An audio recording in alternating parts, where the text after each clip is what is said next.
Assalamualaikum warahmatullahi wabarakatuh. Alhamdulillah wassalatu wassalamu ala Rasulillah.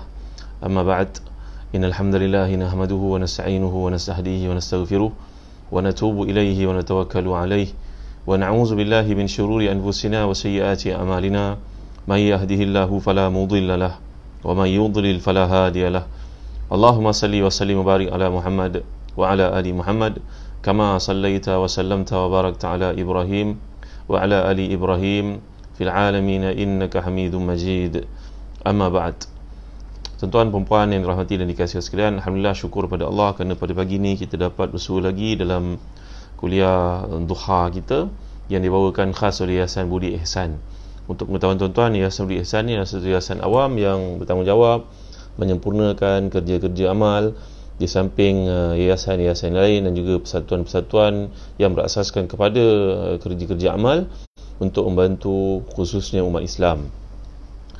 Walaupun demikian, yayasan ini membantu setiap orang, tak kira bangsa, tak kira keturunan, tak kira tempat, melengkapkan apa-apa kekurangan berlaku dalam kerja-kerja amal dilakukan oleh yayasan, pusat zakat dan persatuan-persatuan Islam yang lain. Dan untuk pengetahuan tuan-tuan dan hati dan dikasihi sekalian, semua sumbangan tuan-tuan itu layak mendapat pengecualian cukai.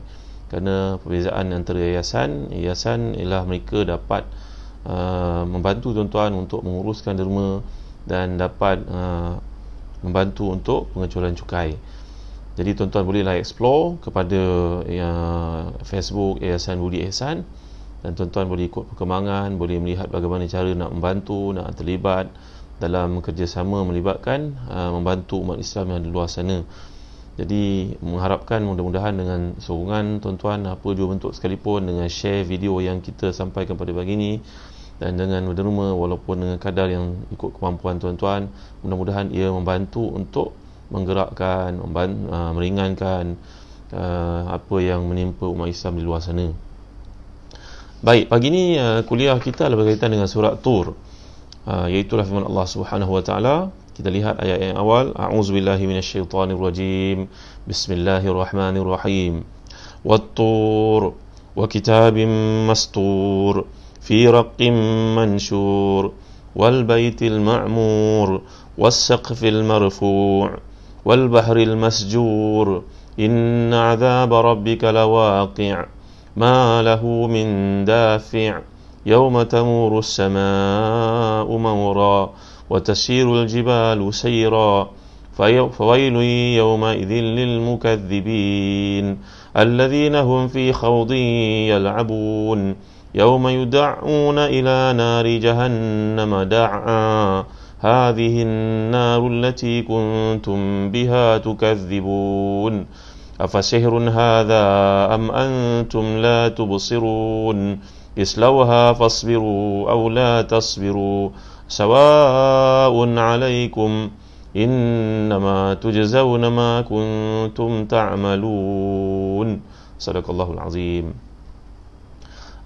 Tuan-tuan dan hati dan dikasihi sekalian, sahabat saya yang saya hormati, Ustaz Hafiz Karim ada, Ustaz Abdul Rahim, Dr. Abdul Rahim Abdul Rahman dan Yayasan Budi yang menaja program kita pada pagi ini, dan saudara Badrul Azam yang hadir bersama-sama dalam majlis ilmu ini walaupun saya tak melihat kalian.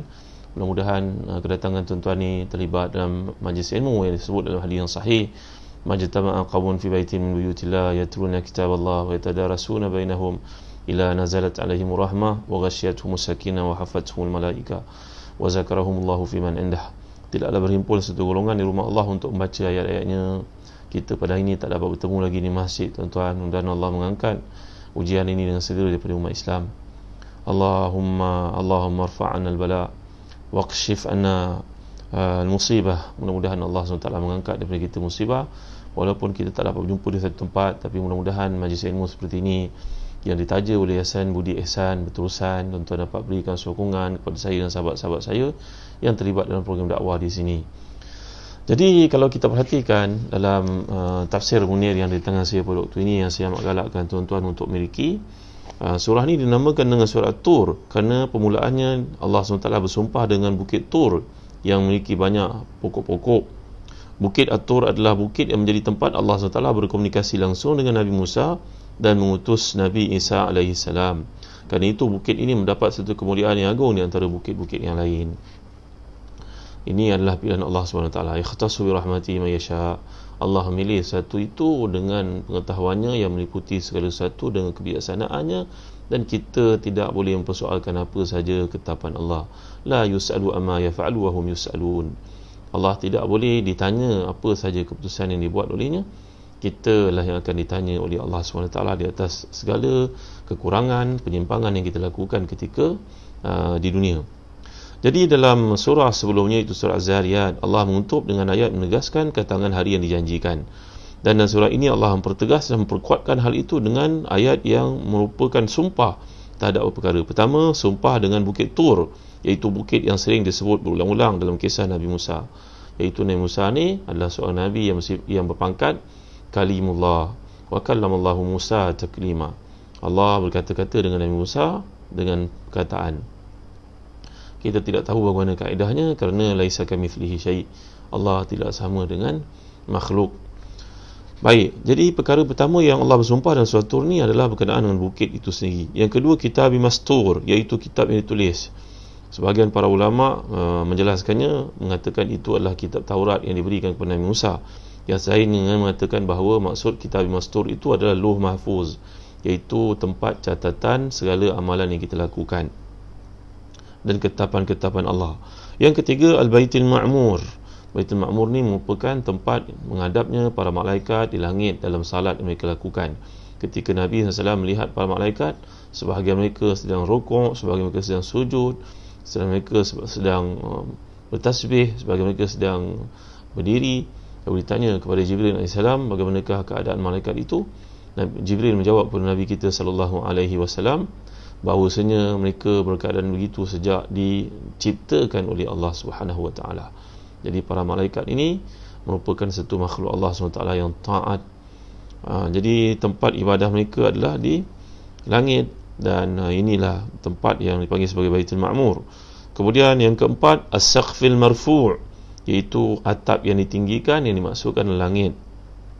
Yang kelima, Al-Bahril Masjur, iaitu lautan yang meluap-luap dan air laut yang akan dinyalakan. Ini adalah sumpah Allah SWT berkaitan dengan ayat-ayat kosmik dan ayat-ayat yang berkaitan tentang bumi. Jadi Allah SWT mengajak kita untuk berfikir luas. Kalaulah orang kafir sering mengatakan the magic of thinking big, sebenarnya Al-Quran telah mengajar kita untuk meluaskan paradigma ini lebih awal dari mereka. Jadi Allah SWT menggambarkan azab neraka merupakan tempat bagi orang yang mendustakan, yang mereka akan lempar dalamnya dengan penuh kehinaan. Ini diikuti dengan penjelasan yang menggambarkan kenikmatan, kesenangan untuk orang yang bertakwa, yang menjadi penghuni syurga, serta aneka ragam kesenangan yang mereka nikmati di pakaian, tempat tinggal, makanan, minuman dan pasangan mereka.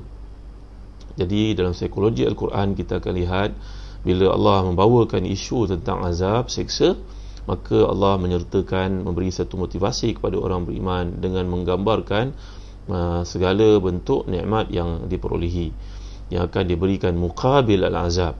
Jadi dalam psikologi pendidikan, kalau kita merupakan seorang bapa, seorang ibu apa yang cemerlang ini, di samping memberikan amaran, mesti beri penghargaan. Orang putih panggil stick and carrot. Jangan kita asyik bercakap benda-benda hukuman. Kita tidak ada pun seolah-olah kegembiraan, keseronokan dan kebahagiaan untuk anak-anak. Ini satu pendekatan yang salah.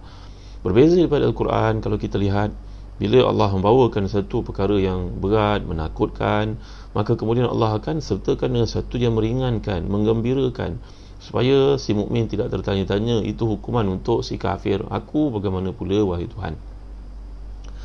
Jadi kemudian perbicaraan yang dikemukakan oleh Allah adalah perintah kepada Nabi Muhammad SAW untuk tetap setia mengingatkan, basyiran wa nadhiran, menyampaikan risalah, memperingatkan orang kafir, dan tidak usah mempedulikan kejahatan dan kejahilan, pembohongan yang mereka lakukan terhadap Nabi dengan mengatakan Nabi seorang penyair, Nabi seorang tukang tenun, Nabi ini orang gila, kahin dan sebagainya. Jadi jangan terlalu mempedulikan apa yang musuh katakan terhadapmu wahai Muhammad, kerana hati mereka itu sudah pun tertutup. Sumun bukmun umyun fahum la yarji'un. Mereka ini merupakan la yaqilun, orang-orang yang telah pun ditutup pintu hatinya. Kemudian Allah mengecam, menyangkal dan mematahkan pendapat, asumsi ni maknanya assumption batil mereka, menegaskan dan buktikan kebenaran risalah Nabi Muhammad SAW dengan sejumlah dalil yang bukti yang tidak boleh dibantah. Lalu Allah memaparkan dalil, hujah dan bukti-bukti yang kuat yang tidak dapat dikalahkan tentang uluhiyah, satu yang hak dan juga keesaan Allah. Lalu Allah Ta'ala mengecam keras orang musyrik di atas pernyataan mereka bahawa malaikat adalah anak perempuan Allah. Mereka mengecam, mencerca, mencemooh dan mengolok-olokkan. Jadi sikap yang berbatas hingga mengingkari dalil-dalil indrawi yang boleh mereka saksikan. Tuan-tuan, kalau lihat dari sudut psikologi Al-Quran, tuan-tuan, Al-Quran membawa satu perkataan terhadap musuh-musuh Allah ni dengan penggunaan bahasa yang tidak menyenangkan. Kafirun contohnya, musyrikin contohnya, as-sufaha contohnya. Kenapa tuan-tuan ni? Kalau kita belajar bahasa Arab, ini dipanggil sebagai psikolinguistik. Linguistik.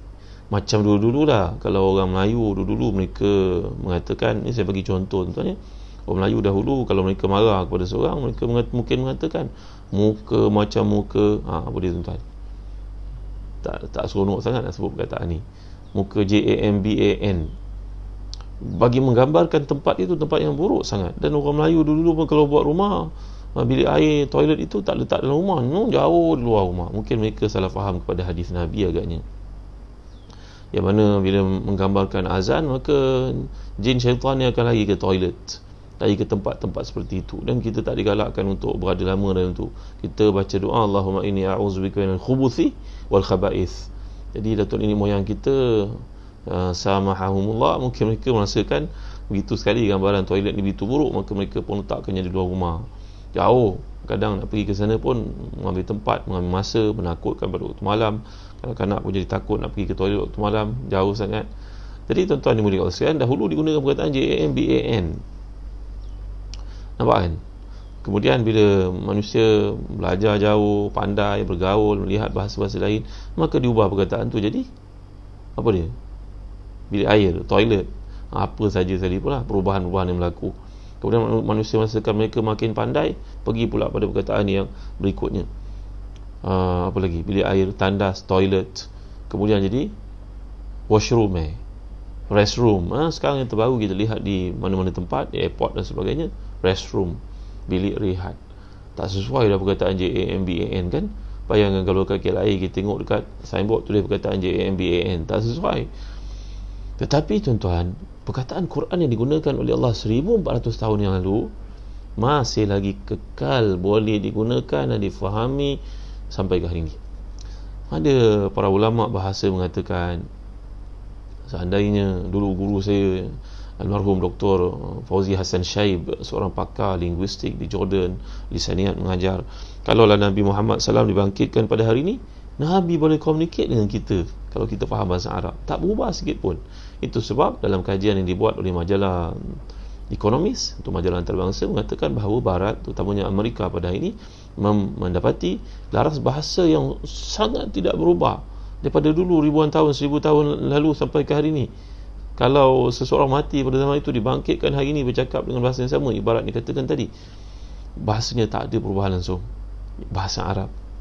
Lalu orang-orang Barat pada hari ini di Amerika terutamanya menyalin balik semula manuskrip literature mereka, bahan-bahan rujukan di Pentagon dan sebagainya, yang merupakan teras dalam sejarah Amerika, mereka menyalin dalam bahasa Arab kerana mereka meyakini bahasa Arab ini tidak rosak. Sedangkan bahasa English contohnya, kerana terlalu ramai orang bercakap bahasa Inggeris, maka mereka masukkan unsur-unsur lokaliti mereka ke dalam bahasa tersebut, larasnya pun berubah-ubah. Kalau orang di Amerika, di Afrika Selatan, di Afrika berkata tunggu sekejap, mereka mungkin berkata wait, small, mungkin begitu tuan-tuan. Tunggu sikit.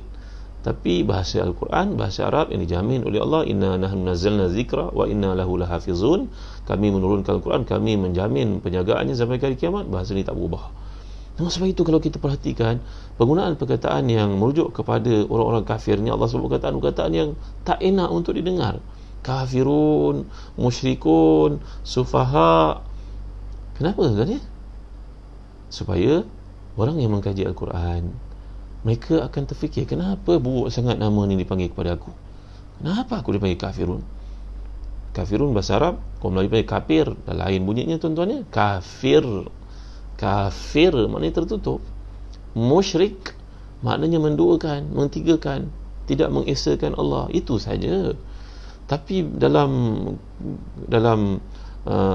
kaitan psikolinguistik ni, psikologi linguistik ini, kita lihat kalau orang Melayu perubahan satu perkataan kepada perkataan baru kerana merasakan diri mereka makin beradaban, makin bertamadun, makin bijak. Tapi bahasa Quran tak. Bahasa Quran ni kekal digunakan daripada zaman Nabi sampai ke sekarang. Begitulah keadaannya. Cuma ada perkataan nadir yang sedikit. Wa abba, contohnya Sayyidina Umar Khattab radhiyallahu anhu bertanya, apa maksud ni? Wa fakihatan wa abba, dalam surah Amma yatasaalun, kan? Jadi ini perkataan-perkataan yang berkualiti tinggi, yang berstatus tinggi, yang hanya digunakan oleh orang-orang yang terlalu sastrawan. Ada sedikit sahaja perkataan seperti itu. Tapi selainnya perkataan yang memang difahami oleh orang Arab daripada 1400 tahun lalu sampai ke hari ini. Kalau tuan-tuan belajar bahasa Arab, tuan-tuan pergilah ke mana pun negara Arab, tuan-tuan cakap, saya mereka akan faham. Tuan-tuan dengarlah khutbah yang mereka sampaikan di Mesir baik, Morocco baik, Tunisia, Libya, Iraq, Jordan, Syria, di Mesir, tuan-tuan akan mendengar sama, laras yang sama. Subhanallah, Masya Allah, Tabaraka wa Ta'ala. Baik, jadi kita pergi kepada apa yang disebut oleh Al-Imam Syekh Dr. Wahab Az-Zuhaili. Surah ini kemudian ditutup dengan ayat yang merintahkan kepada Rasulullah sallallahu alaihi wasallam untuk mengabaikan dan membiarkan orang-orang kafir dalam kesesatan mereka sampai binasa, bersabar, tabah dan tetap segar, tegar dalam menyampaikan risalah baginda, bertasbih dan bertahmid siang malam. Juga informasi bahawa sungguhnya Allah Ta'ala adalah penjaga, pengawal, pelindung kepada baginda sallallahu alaihi wasallam, dan informasi untuk orang-orang yang zalim tentang adanya dua azab di dunia dan azab di akhirat. Wabak seperti yang berlaku sekarang menimpa manusia keseluruhan. Wattaqu fitnatan la tusibanna alladhina zalamu minkum khassa. Dan takutilah kamu kepada satu azab yang akan berlaku kepada manusia tanpa mengecualikan sesiapa pun di kalangan mereka. Kerana kalau ada seseorang Nabi, maka Nabi akan berperanan untuk memberitahu umatnya, mari keluar, azab nak turun. Contohnya zaman Nabi Nuh datang taufan, contohnya kaum Nabi Saleh datang sayhah, contohnya Nabi Musa AS memimpin Bani Israel untuk keluar dari Mesir. Maka Nabi-Nabi AS mereka diberi berita awal sebelum berlakunya azab, sebelum berlakunya musibah. Tapi bila tidak ada Nabi, azab yang turun dia akan kena pada semua orang. Kata Ibnu Hajar Al-Asqalani dalam Fathul Bari menghuraikan ayat ini, bahawa azab ini bila turun menimpa orang beriman dan orang tidak beriman, orang saleh dan juga orang taleh. Bila mereka semua mati, nanti di akhirat Allah akan bangkitkan dan bertanya. Yang pertama, orang beriman, kamu dahulu di dunia ditimpa azab. Ya Tuhan, kerana tidak Nabi beritahu kami datangnya azab, maka kami pun kena sekali. Adakah dahulu di dunia engkau menjalankan amar ma'ruf nahi munkar, wahai hamba-Ku? Sekiranya ada jalankan, maka mereka tidak peduli. Ayo kamu masuk ke dalam rahmatku. Sekiranya kamu menganggap kamu orang saleh tetapi masih tidak menjalankan tanggungjawab di dunia, mengingatkan orang amar ma'ruf nahi munkar, maka kamu pun akan dihukum di akhirat nanti. Allahu Akbar, Masya Allah. Jadi manusia di akhirat nanti dapat kita lihat berdasarkan ayat ini, kata Ibnu Hajar, dibagi kepada tiga. Beriman yang menjalankan tanggungjawab masuk syurga, beriman tapi tak menjalankan tanggungjawab masuk neraka, dan orang-orang kafir dikenakan dua kali azab, azab di dunia sekali dan juga di akhirat sekali. Jadi ini maksud dikemukakan oleh Imam Muhammad Wahab Az-Zuhaili dan tafsirnya. Tentang kelebihan surah Tur ini, tuan-tuan, ada sebuah riwayat daripada Imam Bukhari dan yang selain daripadanya mengatakan daripada Ummu Salamah radhiyallahu anha. Ummu Salamah ni kita telah belajar tentang riwayat hidup ni, kan, bagaimana beliau ni pada waktu kematian suami, sebelum itu Nabi pernah mengajar mereka doa ditimpa musibah. Inna lillahi wa inna ilaihi raji'un. Allahumma ajurni fi musibati wa akhlif li khairan minha. Kan? Daripada Allah kita datang, kepada yang kita dikembalikan. Allahumma ajurni fi musibati wa akhlif li khairan minha. Ya Allah, berilah aku ganjaran atas musibah yang berlaku ni dan gantikan untukku sesuatu yang baik daripadanya. Daripada doa ini, Ummu Salamah terfikir, suami aku sebaik-baik manusia yang menemani kehidupanku, sekarang dia sudah mati. Dalam doa ini mengajar aku untuk minta satu ganti yang lebih baik daripadanya. Siapakah yang lebih baik daripada suami aku? Tak nampak. Tiba-tiba yang datang meminangnya adalah Rasulullah sallallahu alaihi wasallam. Maka membenarkan doa Nabi tadi, minta kepada Allah dalam kehidupan ni ditimpa musibah, minta ganti yang lebih baik. Kita majikan, kan, hilang bisnes sudah ni, baca doa ni, tuan-tuan. Kita pekerja, mungkin dipotong itu, dipotong ini, baca doa ni, tuan-tuan. Dan apa jua bentuk musibah, sehingga dalam hadis mengatakan hatta syaukata yushaq, sehingga kan duri yang mencucuk kaki seseorang itu pun musibah. Selipar kita terputus sekalipun merupakan musibah. Maka bila kita baca doa ini, nescaya Allah akan gantikan satu yang lebih baik daripada apa yang menimpa kita. Ayo tuan-tuan, beriman dengan doa ini. Saya telah mengajar doa ini banyak kali dan ijazahkan kepada tuan-tuan. Mudah-mudahan tuan-tuan dapat amalkan. Kita sekarang ditimpa musibah, amalkan doa ini. Allahumma ajurni fi musibati wa akhlif li khairan minha. Jangan melengah lagi tuan-tuan, hafal segera. Inna lillahi wa inna ilaihi raji'un. Allahumma ajurni fi musibati wa akhlif li khairan minha. Wa akhlif li khairan minha. Allahumma ajurni. Kalau kita eji bahasa Melayu, ALLAHUMMAK. Allahumma ajurni. Kerana ejaannya alif lam lam ha mim. Alif di atasnya adalah hamzah mati. Allahumma ajurni. Nanti saya postkan sekali lagi doa ini. Allahumma ajurni fi musibati wa akhlif li khairan minha. Alangkah banyaknya musibah yang berlaku dalam hidup, tujuannya untuk membersihkan kita supaya kita berjumpa dengan Allah nanti. Wa ma alaihi khati'ah. Dalam hadis mengatakan kalau kita ditimpa musibah, semuanya bertujuan untuk menghapuskan dosa, dan nanti di akhirat kita bertemu dalam keadaan bersih, tidak membawa dosa lagi. Jadi Ummu Salamah radhiyallahu anha memberitahu kepada kita daripada hadis riwayat Bukhari ini, annaha sami'at Rasulullah sallallahu alaihi wasallam yusalli ila janbil baiti wa huwa yaqra'u bit-tur wa kitabim mastur. Bahawa beliau mendengar Rasulullah SAW baca dekat dengan Baitullahil Haram ketika sembahyang pada waktu itu membaca surah At-Tur. Jadi menunjukkan kepada kita keutamaan. Setengah riwayat mengatakan ada seorang sahabat namanya Jubair bin Mut'im, asalnya merupakan seorang kafir musyrik, tetapi beliau datang untuk bertemu Rasulullah SAW untuk berdebat dengan Nabi.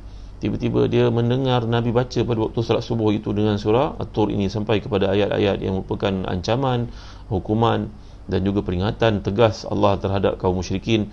Maka Jubair bin Mut'im pada waktu itu merupakan seorang musyrik, terus masuk Islam dengan mendengar kalamullah ini. Tuan-tuan yang dirahmati dan dikasihi Allah sekalian.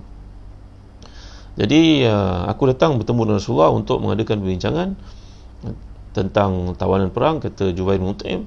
Lalu aku dapati baginda sedang melaksanakan salat subuh membaca surat Tur sampai kepada ayat-ayat peringatan tentang azab. Hatiku menjadi gemetar dan aku pun masuk Islam. Baik tuan-tuan rahmati dan dikasihi sekalian, sekarang kita pergi meneliti ayat-ayat daripada surat Tur ini, mana yang sempat. Bismillahirrahmanirrahim. Wa Tur wa kitabim mastur. Jadi dalam konteks bahasa Arab, waw yang digunakan oleh Allah merujuk kepada qasam. Qasam ni berarti sumpah. Sumpah adalah hak Allah SWT untuk bersumpah dengan makhluk. Kita haram bersumpah melainkan dengan nama Allah. Dan dalam sumpah dengan nama Allah pun, orang-orang yang wara' tidak akan menjadikan sumpah. Wala taj'alullaha urdatan liaymanikum.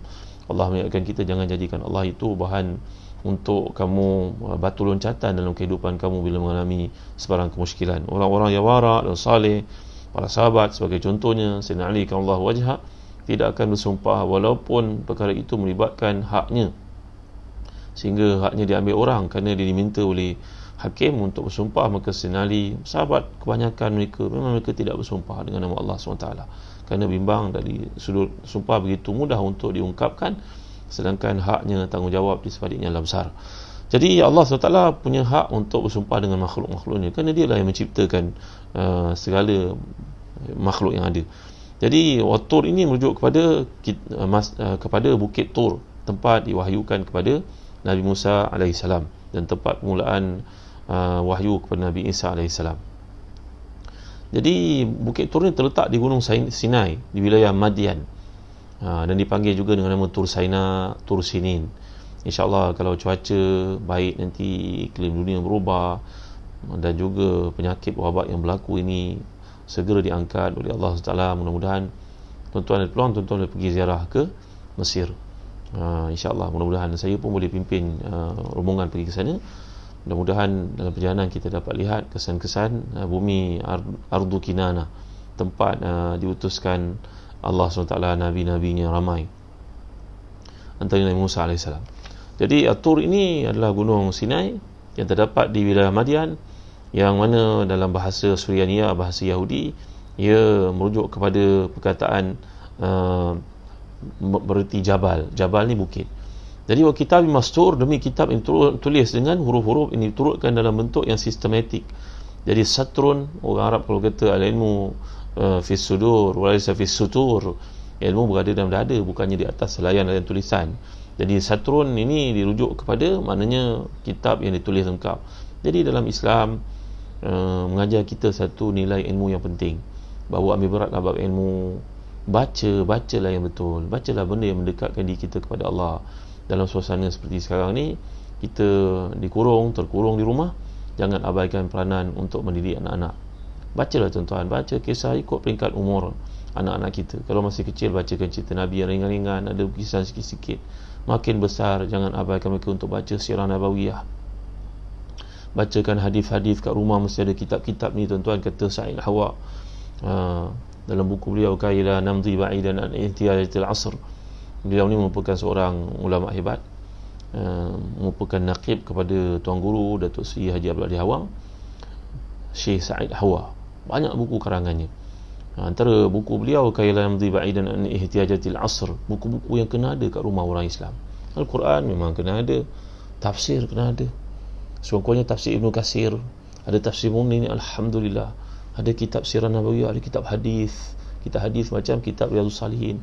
Beza tuan-tuan, baca daripada handphone dengan baca daripada buku. Kerana mereka berkata khairu jalisi zamanil kitabu, sebaik-baik teman duduk pada zaman yang penuh fitnah ini adalah kitab yang betul, bukan kitab mengarut tuan-tuan. Allahu akbar, masya-Allah, tabaraka wa taala. Abdullah bin Mubarak adalah seorang di kalangan anak murid ataupun sahabat kepada Imam Malik yang sangat saleh. Beliau kaya raya tuan-tuan. Pernah dalam perjalanan untuk menunaikan ibadah haji yang sunat baginya, kerana yang fardu telah ditunaikan, sunat mana yang di-repeat, dia singgah di Baghdad, duduknya jauh di Khurasan. Maka dia pun berehat di mungkin rumah tumpangan, hotel yang ada pada waktu itu. Siang dia nampak seorang perempuan sedang mengutip bangkai itik untuk dimakan dekat dengan Sungai Furat. Maka dia menegur wanita itu dengan berkata, "Wahai ibu tidak boleh makan bangkai, ini haram, al-mayyitah." Maka jawab perempuan itu, "Apa engkau tahu? Aku sudah 2 minggu tidak makan." Kesusahan hidup. Yalah, kita tak menafikan dalam kehidupan ni, pada zaman tamadun Islam hebat, zaman itu zaman Harun Ar-Rasyid tuan-tuan, zaman Islam gemilang hebat, pun ada golongan keciciran. Maka kita tak menafikan pada hari ini bahawa adanya keperluan untuk adanya NGO, adanya yayasan membantu. Seperti sekarang kami, program ini tajuk Yayasan Budi Ihsan, yang bertujuan untuk melengkapkan kekurangan yang berlaku. Apa-apa yang mungkin golongan tercicir dia mendapat bantuan, mudah-mudahan tuan-tuan dapat menghulurkan bantuan kepada Yayasan Budi Ihsan. Kalau tuan-tuan tidak ada kemampuan untuk pergi direct kepada end user yang memerlukan keraian bantuan, maka kami di Yayasan Budi Ihsan bersedia menggalas tanggungjawab tersebut. Yayasan adalah satu program yang dibenarkan oleh kerajaan, ditadbir oleh golongan yang profesional, dan tuan-tuan menderma mendapat pengecualian cukai. Jadi pada zaman Abdullah bin Mubarak, beliau mendapati perempuan itu susah hidupnya, maka Abdullah bin Mubarak telah pun menghentikan niatnya untuk pergi menunaikan haji yang sunat itu. Haji itu sunat baginya kerana dia telah buat berkali-kali. Maka perempuan tersebut memerlukan bantuan. Baik, dia pun kembali ke biliknya, tempat rehatnya. Dia membawa wang sebanyak 1000 dinar. 1000 dinar bagi pada perempuan, satu pun tidak disisakan untuknya sendiri. Ambil. Kerana orang sepertinya memang orang yang magic, dia ada magic touch, golden touch, apa dia sentuh pun menjadi, tuan-tuan. Dia seorang businessman yang hebat. Maka dia berinya kepada perempuan tersebut 1000 dinar, yang kalau kita kira pada hari ini, 1 dinar sama dengan 1000 ringgit. Kerana pada zaman Nabi, 1 dinar boleh beli seekor kambing, 2 ekor kambing, 1 ekor kambing, 2 ekor kambing, mengikut saiznya. Maka 1 dinar tu 1000 ringgit rupanya. Kerana wang dinar ini tidak berubah walaupun di mama usia, waktu dan sebagainya. Maka Abdullah bin Mubarak memberi kepada perempuan itu 1000 dinar dan mengerahkan pengikut-pengikutnya, pembantunya, jom kita balik semula ke Khurasan, haji pada tahun ini kita batalkan. Hanyalah kerana keperluan wanita itu mendapati dia benar-benar susah. Ini kayanya Abdullah bin Mubarak. Walaupun beliau kaya, beliau tidak mengkesampingkan membaca. Iaitulah bila dia duduk dengan teman-temannya, dia dapati perbincangan mula menyimpang dan tak ada benda-benda perlu didengar lagi, dia membangun meninggalkan mereka. Mereka bertanya, "Wahai Abdullah, mana doa kami? Sembang kami lagi?" Jawapan Allah bin Mubarak, "Tak. Daripada aku sembang dengan kau, baik aku sembang dengan para sahabat." Kamu sembang dengan para sahabat? Hidup lagi kan mereka? Jawapan Allah bin Mubarak yang datang lebih 1 tahun lepas kewafatan Nabi SAW ini. Maka Allah bin Mubarak berkata, "Aku sembang dengan mereka melalui kitab-kitab yang aku baca." Tengok tuan, ambil buku untuk baca.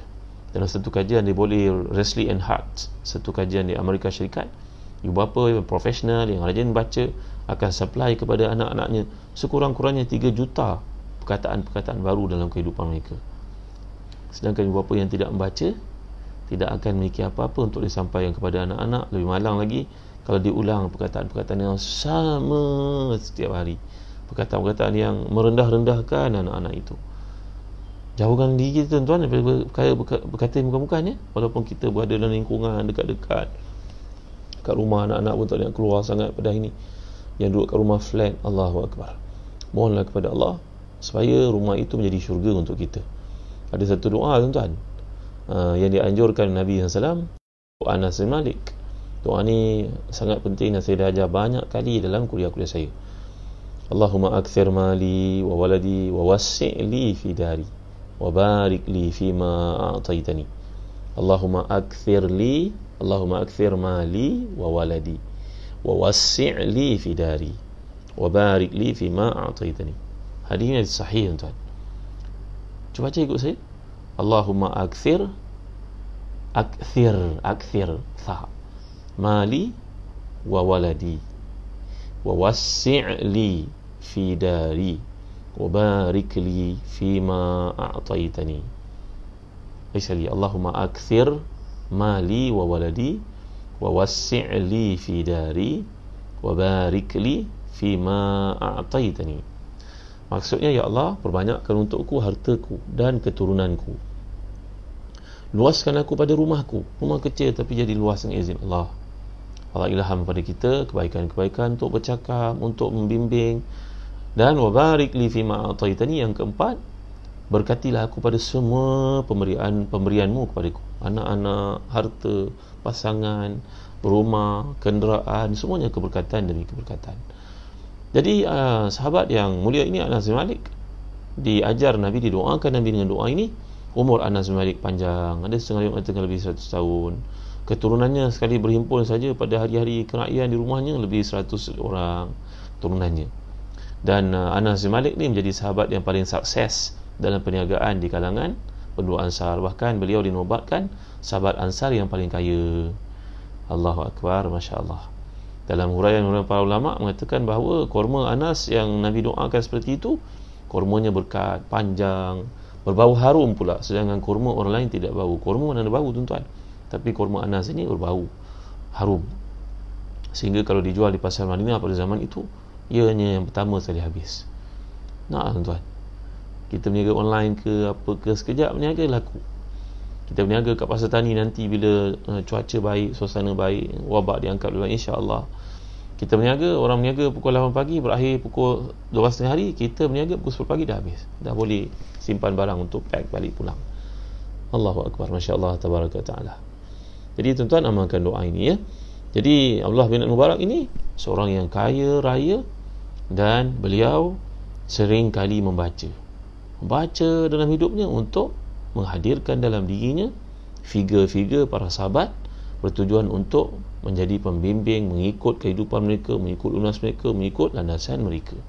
Allahu Akbar, Masya Allah, Tabaraka wa Ta'ala. Tak ada nikmat lebih besar daripada nikmat membaca sebenarnya tuan-tuan dimuliakan Allah sekalian. Fi raqqim manshur, di atas kulit nipis dijadikan sebagai kertas tulis. Di sini kata ini dipinjam untuk mengungkapkan makna kertas yang menjadi tulisan kitab. Al-mansyur berarti yang dibuka dan dibentangkan. Penggunaan kedua kata ini dalam bentuk nakirah mengandungi makna pengagungan kepada ilmu dan isyarat bahawa inilah yang diperlukan oleh umat Islam pada hari ini. Ya, jadilah umat baca tuan-tuan. Kadang kalau kita membaca, kita akan melahirkan anak yang membaca. Tuan ni boleh kasihan. Ada seorang pemandu teksi, ya, bercerita pengalaman yang membaca. Ini baik untuk kita kongsi. Mungkin kalau kita ada pemandu Grab dan sebagainya, dia sering baca. Akhirnya dia membaca, terdorong dia untuk belajar bahasa Arab. Bila dia belajar bahasa Arab, akhirnya orang Arab datang ke Malaysia ini, dia dapat berikan gambaran, dia bercakap broken Arabic pun, tapi orang Arab yang datang suka dengannya.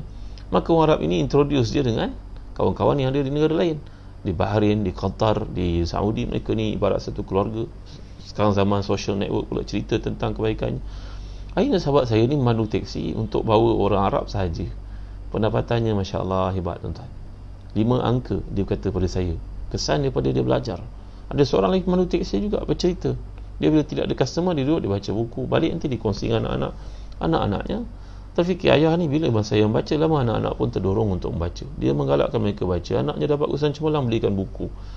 Tuan-tuan ni boleh kat sekarang di Melaka ada contoh yang mungkin tuan-tuan pun boleh ambil.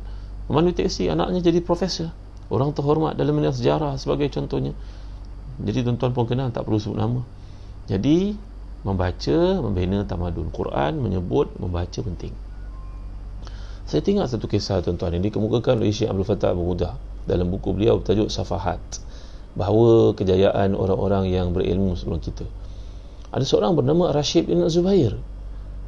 Beliau ni madai lah untuk kita sebut dalam nama kitab hadis. Semuanya beliau merupakan seorang mata rantai untuk menyampaikan hadis itu yang kita belajar an kepada Rasulullah sallallahu alaihi wasallam. Mata rantai sanadnya. Beliau salah seorang dan sanad-sanad penting.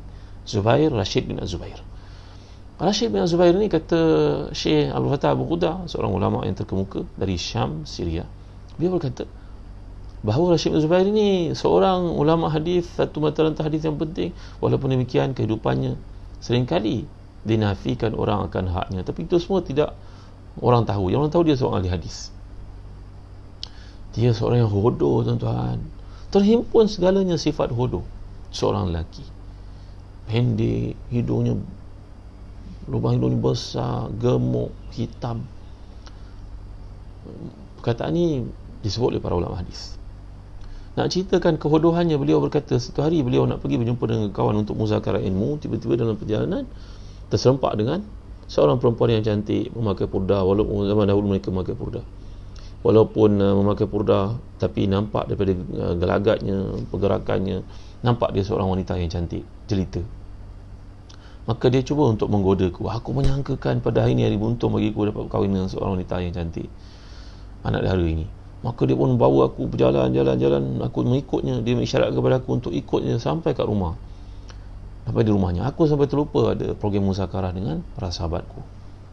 Tiba di rumahnya, alangkah aku terkejut mendengar dia memanggil anaknya keluar. Lalu tadi aku menyangkakan dia anak dara, kini aku menyangkakan dia seorang mungkin berstatus janda. Mungkin dia nak aku menangnya, mungkin dia nak jumpakan aku dengan ayah ibunya. Ini ulama bersangka baik. Alangkah terkejutnya aku, perkataan yang terhambur daripada mulut wanita yang cantik ini adalah dia berkata kepada anaknya itu, wahai anakku, lain kali kalau engkau kencing lagi di tilammu, aku akan panggil monster ini makan kau. Faham tak tuan-tuan maksud saya katakan ini? Kalau engkau kencing lagi di tilammu anakku, nanti ibu akan panggil hantu ini makan kau. Allahu Akbar. Sedih saya membaca kitab ini, rasa macam sayu. Sedih, Masya Allah, hebatnya ujian Allah kepada beliau. Nak ceritakan, beliau berkata, inilah tanda kehodohanku. Kamu tak pernah jumpa aku. Kamu baca hadiah-hadiah aku sampaikan, kamu tak jumpa aku. Tapi begitulah hodohnya rupa aku. Tetapi dengan sebab ilmu, Allah meninggikan aku. Hodoh sampai orang pelikikan dan permainan begitu, tuan-tuan. Ya, panggil untuk datang ke rumah semata-mata untuk tunjuk kepada anaknya, kalau engkau buat lagi perkara yang sama, iaitu kencing di tilam, nanti ibu akan panggil hantu ni makan kau. Kalau kita belajar bahasa Arab, ada seorang bernama Al-Jahidh, Abu Osman Al-Jahidh. Jahidh ni adalah seorang sastrawan Arab yang hebat pada zaman Abbasiyah. Tulisannya cukup banyak. Beliau bersaing dan banyak pujiannya terhadap Imam Syafi'i. Beliau seorang ahli sastrawan yang hebat. Buruk rupanya, tuan-tuan, meminang setiap orang perempuan tolak. Matanya terbelilik keluar, rupanya hodoh. Akhirnya beliau tidak berkahwin, dikatakan, kerana meminang setiap orang menolak, rupanya hodoh sangat. Tapi ayatullahi fil ilm, satu tanda keajaiban mukjizat Islam ini, tuan-tuan, ditunjukkan dengan orang-orang salih dan orang-orang berilmu yang ada, yang begitu konsisten berpegang kepada Islam. Mukjizat Rasulullah SAW di samping Al-Quran itu, mukjizat Rasulullah SAW berlaku dengan sebab kita dapat lihat ketulusan, kesungguhan, keikhlasan para ulama yang ada. Saya bukan di kalangan mereka, tuan-tuan dimuliakan Allah sekalian. Maka dalam kenyataan yang ada penjelasan oleh Imam Dr. Wahab Az-Zuhaili di sini, ia satu gesaan secara tak langsung bila Allah bersumpah dengan kitab-kitab, dengan ilmu, bagaimana ia dituliskan. Dan Islam punya rekod mendokumentkan maklumat 1400 tahun, tuan-tuan, tanpa gagal. Bacalah apa ilmu sekalipun, hadis, falak, tafsir, sirah, arut, Loghah, nahwu, saraf, balaghah. Ya Allah, berapa ratus cabang ilmu yang semuanya berkhidmat untuk Quran masih lagi kekal ke hari ini, tuan-tuan dimuliakan Allah sekalian. Dibaca dan dibaca padanya ada iman. Dibaca padanya ada qurbah, mendekatkan diri kita kepada Allah SWT. Maka ambillah peluang untuk jadi orang berilmu. Dan saya nak syorkan pada tuan-tuan, kata orang-orang yang bijak, kalau kita ada peluang di rumah, wujudkan satu library seperti dikatakan oleh Syekh Ahwa, ulama hebat ni tadi, yang merupakan naqib kepada Tuan Guru Datuk Seri Haji Abdul Hadi Awang. Dahulu ketika belajar di Madinah, Tuan Guru yang hebat ini, beliau menyuruh kita untuk adakan satu library kat rumah. Ada Quran tafsir Ibn Kathir sekurang-kurangnya, kitab hadis kena ada, kalau tak ada kutub sita, kutub yang Bukhari, Muslim, Ibn Hajar, Nasai, Tirmizi, Abu Dawud, itu tak mengapa adakan Riyadhus Salihin. Sekarang kalau kita nak order pun mana-mana pun ada lah tuan-tuan, di Telaga Biru, di mana-mana kita boleh order. Kemudian ada kitab sirah Nabi SAW. Kerana para sahabat seperti Sa'ad bin Abi Waqqas yang terkemuka dengan mustajabnya doa itu berkata, kunna nu'allimu awladana sirah kama yu'allimu ahaduna suratan al-Quran. Kami mengajar anak-anak kami mengenali Nabi mereka SAW macam kami mengajar mereka membaca Al-Quran. Membaca pada handphone ni tuan-tuan, ni handphone ni kan tak betul. Baca sekejap, kena WhatsApp masuk, tengok Facebook, tengok orang tengah buat apa. Kan bisnes ini bisnes riak. Semua orang nak menunjuk apa yang dia buat. Ya, tuan-tuan dimuliakan sekalian, mudah-mudahan Allah selamatkan kita daripada penyakit-penyakit seperti ini. Dah masuk asar ni tapi masih dalam kereta, orang tunjuk, bukan nak tunjuk waktu asar, nak tunjuk kereta baru belinya, dia ambil gambar untuk instakan. Mohon pada Allah keampunan tuan-tuan. Jadi kita diajar untuk baca buku, pegang buku. Nikmatnya pegang buku ni tak ada tolok bandingnya tuan-tuan. Dan disebut lagi oleh Dr. Syekh Abdul Fattah Al-Qudah dalam bukunya Safahat itu, saya tak pasti apakah diterjemahkan dalam bahasa Melayu atau tidak. Moga-moga kami di Telaga Biru nanti mampu menterjemahkannya. Buku yang sangat qayyim, kitab yang sangat bernilai tuan-tuan. Beliau berkata ada kalangan para ulama, contohnya Imam Muslim, imam yang hebat itu, dia pergi sembahyang isyak, maka dia dengar satu bahasan dalam hadis yang dia terlupa bab itu tuan-tuan. Dia terlupa bab itu. Maka oleh kerana rasa sesalnya kepada ilmu yang dia lupa, dia balik ke rumah dia cari buku hadis ni untuk baca. Buka satu muka surat, makan kurma. Buka satu muka surat, makan kurma. Buka satu muka surat, makan kurma. Dia tak perasan dia makan pada musim panas. Ini katakan oleh para ulama, dia makan mungkin kerana panas yang amat sangat, mungkin tak minum air, dia tak sedar dia mencari ilmu yang dia lupa itu. Menunjukkan cintanya mereka kepada ilmu. Imam Muslim ni tuan-tuan, Imam Muslim bin Hajjaj, pemilik kitab hadis sahih yang kedua selepas Bukhari, maka dibacanya kitab hadis itu, akhirnya dekat subuh baru jumpa. Oleh kerana terlalu panas, mati dia kerana pada malam itu mungkin kurang rehat. Memang para ulama ni kurang rehat hidup mereka untuk membaca, berkhidmat untuk orang lain. Maka dengan makan kurma seperti itu, mencari yang dia dekat subuh baru jumpa pada bab yang dia lupa itu, yang dia miss tu, tuan-tuan dimuliakan Allah sekalian, mati kerana mencari ilmu tuan-tuan. Dikatakan bahawa Abu Yusuf pada hari matinya, beliau masih lagi berbincang bab ilmu. Datang orang menziarahinya, anak-anak muridnya, kawan-kawan karibnya bincang, nak mati dah masih bincang bab ilmu lagi. Sehingga anak murid kata, cukuplah Tuan Guru sakit dah. Tapi dia tetap juga bertanya kepada aku, kata perawi kisah tersebut, tentang bab ilmu yang penting, mengingatkan dia kepada apa yang dia lupa. Aku pun keluar, sebaik saja keluar pintu, aku dengar tangisan keluarga menandakan dia mati. Dia mati selepas bincang bab ilmu. Ini kecintaan orang-orang salih terhadap ilmu. Ya, kerana kita belajar dalam bab syafaat, antara yang akan beri syafaat al-ulama, orang yang berilmu. Ya, kalau kita tidak mampu jadi orang berilmu pun, kata Imam Syafi'i, ya, kun aliman au muta'alliman au muhibban wala takun ar-rabi' fatahlik.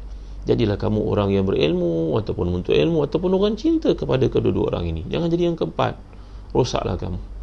Maka tuan-tuan, azam kita dalam suasana PKP yang ada sekarang ni, cuba wujudkan library kat rumah, berdasarkan pada ayat-ayat yang banyak. Adakan kitab-kitab yang simple-simple.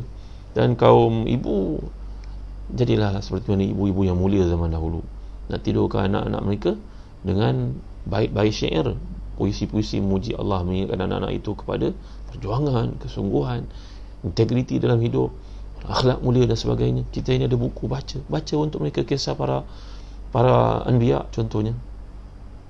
Ya tuan-tuan, Tuan-tuan hati dan dikasihi sekalian, bila kita membaca bercerita, minda sedar anak kita itu akan aktif, mereka akan berfikir. Berbanding kita menonton televisyen, dia satu cara untuk mematikan semangat berfikir dalam diri, kerana setiap benda itu dihidangkan satu persatu tanpa memerlukan kepada berfikir. Tapi kalau kita membaca, saya fikir kot ni, tuan fikir kot ni, isteri tuan fikir cara ni, tapi semuanya mengajak kita untuk fikir, dan akhirnya kita berada dalam lautan ilmu yang berasaskan kepada Allah Subhanahu Wa Taala dan Nabi dan hadis-hadis Nabi sallallahu alaihi wasallam. Kemudian yang terakhir untuk renungan kita pada ini, wal baitil ma'mur, dan Kaabah yang makmur, yang semarak dengan para jemaah haji, orang yang berkunjung dan orang yang tinggal sekitarnya. Wasaqfil marfu', ini satu tafsiran lain seperti disebut oleh tafsir Ibnu Jauzi dan juga tafsir Qurtubi, ini merujuk kepada Kaabah, para malaikat di langit. Wasaqfil marfu', dan demi atap yang ditinggal itu langit. Wal bahril masjur, dan lautan yang penuh dengan air, iaitu lautan yang akan dinyalakan. Air laut ini, airnya sifatnya H2O. Saya pun tak apa ingatlah saya ni tuan. H2O, hidrogen dengan oksigen. Bagaimana kalau dibuang perkataan dua itu, ditarik perkataan dua, jadi apa? Mungkin jadi bahan pembakar. Jadi tuan-tuan, begitulah kudrat Allah SWT. Jadi sajjara yusajjiru an-nar, berarti menyalakan api. Akhirat nanti Allah akan jadikan lautan itu bukan bersifat liquid yang sejuk, ia akan menjadi satu api yang menyala-nyala. Jadi moga-moga Allah beri kepada kita kefahaman, Allah beri kekuatan kepada kita untuk mengamalkan apa yang disampaikan ini, bertambah iman kita kepada Allah pada hari-hari PKP. Kita doa kepada Allah, moga-moga Allah keluarkan kita dan umat Islam dan seluruh manusia daripada ujian yang berlaku sekarang. Mudah-mudahan ia waktu untuk muhasabah diri, waktu untuk mempertingkatkan amal bakti, waktu untuk membanyakkan baca Al-Quranul Karim, waktu untuk mendekatkan diri dengan isteri dan anak-anak kita, waktu untuk kita berkhidmat untuk agama Allah. Pada hari ini ada banyak peluang untuk memperbaiki hidup kita dan orang lain, ya. Jadi dalam hadis mengatakan khairukum anfa'ukum linnas, sebaik-baik kamu adalah orang banyak manfaatnya kepada orang lain. Sebenarnya saya pernah cerita tentang perilaku para sahabat, contohnya Abu Darda yang menanam pokok. Lalu anak-anak sahabat lain datang berguru dengannya. Abu Darda ni seorang sahabat yang alim, tuan-tuan, dianggap antara fuqaha sahabat. Maka mereka datang bertemu dengan Abu Darda. Mereka kata, Abu Darda, apa boleh tanam pokok ni untuk siapa? Jawapan beliau, kalau kita belajar hadis, man gharisa gharsan au yazra'u zar'an fayakulu minhu tayr au insan au bahima illa kana bihi sadaqah. Aku tanam pokok ini, kalau aku tak makan pun, manusia ke, binatang ke, burung ke makan, padanya sedekah. Bagi kita ada tanah, kalau kita baca dalam majalah ekonomis di negara Thailand, mereka ini antara negara yang cukup maju di pertanian. Mereka menggalakkan setiap orang bela ikan keli, bela ayam, tanam sayur, padi. Negara mereka pengeluar padi terbesar dunia. Mereka berkata kalau berlaku apa sahaja wabak, apa sahaja masalah dalam dunia pun, mereka dapat atasi isu itu kerana setiap orang survive. Ada tanam sayur sikit, timun ke, kacang panjang ke, bela ayam, bela ikan. Tuan-tuan ni boleh rasakan, kita bukan bercerita dalam konteks Yahudi yang sangat takut mati, tapi kita cerita survival umat pada masa akan datang. Mungkin ubi kayu kena tanam balik semula, ya, memang perlu. Mudah-mudahan Allah memberkati kita, Allah beri pada kita kekuatan, Allah beri pada kita kesihatan, keafiatan, dan asa yufarijana farajan qariba. Moga Allah keluarkan kita daripada musibah yang berlaku ini. Marilah sama kita mendatangkan doa kepada Allah. Mudah-mudahan doa yang diaminkan ini diaminkan juga oleh para malaikat dan kalangan tuan-tuan merupakan para salihin yang doanya lekas-lekas dimustajabkan oleh Allah. Alhamdulillahirabbil alamin, wassalatu wassalamu ala asyrafil anbiya'i wal mursalin sayyidina wa maulana Muhammadin wa ala alihi wa sahbihi ajma'in. Allahumma ighfir lana dhunubana wa israfana fi amrina wa thabbit aqdamana wa ansurna 'alal qaumil kafirin. Ya Allah, ya Tuhan kami, ampunkan dosa kami, ampunkan segala kekurangan, kesilapan kami pada kata-kata, tindakan, pada hati kami. Ya Allah, sungguhnya Engkau Maha berkuasa atas segala sesuatu. Allahumma innaka ta'lamu ma nazala bina farij'ana farajan qariba. Ya Allah, Engkau mengetahui apa yang berlaku pada kami pada hari ini. Keluarkan kami dari musibah ini, Ya Allah. Kalangan kami merupakan ibu-ibu, bapa yang sudah tua, anak-anak yang ingin belajar di sekolah, rumah mereka sempit. Kalangan kami merupakan orang yang bekerja dan perlu membawa pendapatan pulang ke rumah, dan perlu mengajar anak-anak di sekolah. Dan kalangan kami merupakan pemandu-pemandu teksi yang memerlukan pendapatan tambahan untuk survival mereka. Ramadan yang akan datang tidak lama lagi. Bantulah kami, wahai Tuhan. Allahumma a'inna ala dzikrika wa syukrika wa husni ibadatik.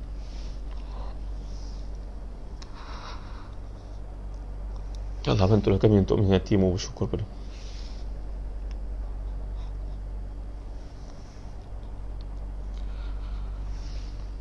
Membaiki masalah kami kepadamu, wahai Tuhan.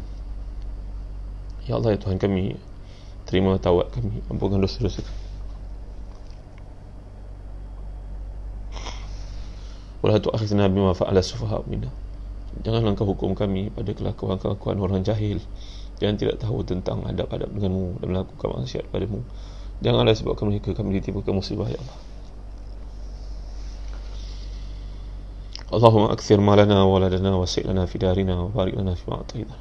Ya Allah, ya Tuhan kami, banyakkan untuk kami rezeki kami dan keturunan kami, luaskan kami pada rumah kami walaupun ia sempit. Berkatilah kami pada semua kurniaan-Mu kepada kami. Allahumma inna nas'aluka fi'lal khairat wa tarkal munkarat wa hubbal masakin wa an taghfir lana wa tarhamana wa idza aradta biqawmin fitnah fatawaffana ilaika ghayra maftunin. Allahumma inna nas'aluka hubbaka wa hubba man yuhibbuka wa hubba amalin yuqarribuna ila hubbik. Ya Allah, Tuhan kami mohon kepada-Mu kekuatan untuk melakukan taat, kekuatan untuk meninggalkan maksiat. Rahmatilah kami dan berkatilah kami, ampunkan dosa-dosa kami. Jadi kami mencintai golongan miskin dan membantu mereka. Andai Engkau menurunkan azab kepada umat ini, selamatkan kami dalam keadaan, matikan kami dan kami bebas daripada azab tersebut, dari fitnah tersebut. Kami mohon kepada-Mu, cinta pada-Mu, cinta pada orang mencintai-Mu, cinta pada amalan-amalan dekat kami kepada-Mu, ya Allah. Ya Allah, ya Tuhan kami, ampunkan dosa kami, bapa kami, anak-anak kami, pasangan kami, keluarga kami, adik-adik kami, sekalian umat Islam yang hidup dan telah meninggal dunia, yang buat baik pada kami, yang melungkap sempat kami membalas jasa-jasa mereka, dan yang buat silap pada kami, ya Allah. Ya Allah, ya Tuhan kami, pada waktu ini kami belajar untuk memaafkan, ya Allah. Hilangkan semua perasaan dengki kami terhadap orang Islam, ya Allah. Rasa tidak senang kami pada mereka, ya Allah. Bantulah kami, wahai Tuhan. Ya Allah, anak-anak kami, bantulah mereka untuk menjadi anak-anak saleh buat kami, ya Allah. Pasangan kami, jadikan mereka penyejuk mata kami mandang, ya Allah. Orang-orang muda orang Islam, selamatkan mereka daripada akhlak yang rosak, ya Allah. Peliharalah umat Islam daripada melihat yang haram, mendengar yang haram, terlibat dalam perkara-perkara haram, ya Allah. Kerana azab Engkau sangat kuat, ya Allah. Azab yang kecil turun ini pun telah menyebabkan haru biru kacau bilau kami, ya Allah. Apatah lagi azab yang besar yang pernah Engkau turunkan kepada umat-umat terdahulu. Peliharalah kami, wahai Tuhan. Rabbana la tuzigh qulubana ba'da idh hadaytana wa hab lana min ladunka rahmatan innaka antal wahhab. Rabbana atina fid dunya hasanah wa fil akhirati hasanah wa qina azaban nar. Sallallahu ala sayyidina Muhammad wa ala alihi wa sahbihi wa sallam. Alhamdulillah. Ampun, maaf tuan-tuan ya, emosional pula. Dan Allah berkati kita pada kali ini dan kali-kali yang datang. Joinlah di Yayasan Budi Ihsan dalam Facebook mereka. Sama saya ada sahabat-sahabat yang menyampaikan kuliah. Mudah-mudahan ia bermanfaat kepada agama kita, akhlak kita, ibadah kita, kualiti amalan kita. Makin kita memahami Islam dan makin dekat dengan Allah SWT. Jangan lupa untuk kongsi, sharekan video ini. Moga-moga padanya ada rawatan kepada hati yang bermasalah, kepada orang yang sedang menderita di luar, kepada orang yang akhlaknya belum lurus lagi di luar. Mudah-mudahan padanya ada pendidikan, peringatan. Mudah-mudahan Allah memberkati kita. Dan teruskan bersama Yayasan Budi Ihsan pada kuliah-kuliah pendidikan. Sokonglah Yayasan Budi Ihsan ni, kerana kami mengharapkan dia jadi benteng terakhir umat Islam menangani isu-isu kemiskinan, kemelaratan, keciciran dan pendapat bantuan. Ya, dan semua bantuan yang tuan-tuan berikan itu layak mendapat pengecualian cukai. Jadi terima kasih kepada Yayasan Budi Ihsan kerana menaja program pada pagi ini. Mudah-mudahan ia menjadi sebab untuk kita mendapat hidayah dan menjadi orang yang baik di masa akan datang. Wallahu a'lam.